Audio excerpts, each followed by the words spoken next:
With your kids now heading back to school, it may feel like summer is coming to a close. But fear not. Kyle says we still have plenty of warm weather and Labor Day weekend, of course, ahead of us to get out on the water. RTV6's Lauren Casey shows us the biggest mistakes and best tips for your family boating trip this summer. It's been a good summer. We've had a couple events.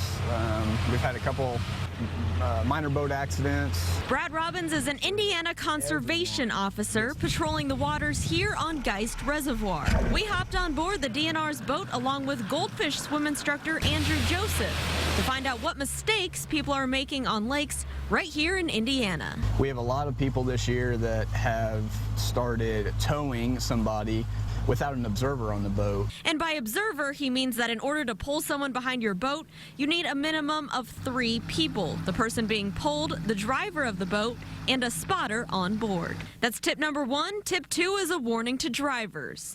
We've had some BWI arrests out here. Keep your drinks in check, especially in the heat where your body can become dehydrated. Also a warning to drivers, watch your speed, wake, and distance between you and other vessels.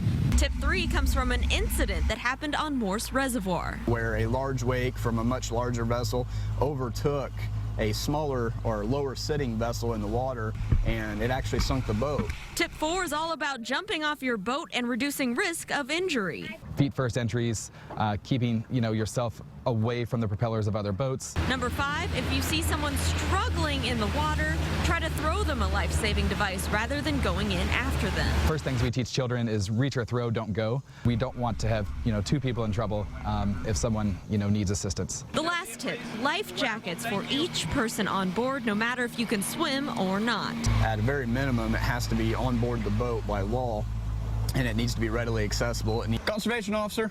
RTV6 cameras were rolling as Officer Robbins checked on this fisherman's boat. Keepers? All right, I'll just see your license real quick. All right. Everything here checked out okay. Good deal. Awesome. Thank you. With photojournalist Brad Forrestal, Lauren Casey, RTV6.